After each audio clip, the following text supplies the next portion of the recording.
Ravi, and today we are at the Orange Atelier. This is our tutor Chandrasekhar Waghmare, and we are going to do the Etching process. And we have added a rice paper on the sheet, and now we are going to print through this printing machine.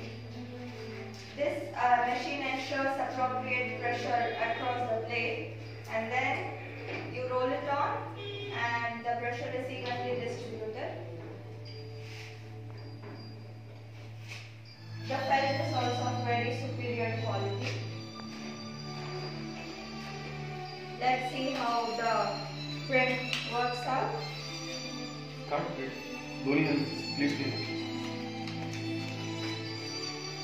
We are using clips to ensure that the paper is very clean.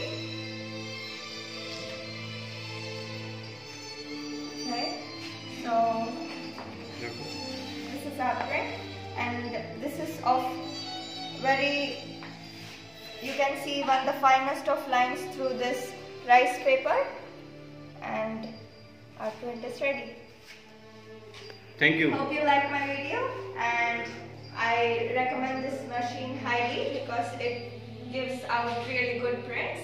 And thanks to our tutor, Mr. Chandrasekhar Waghmare. Bye.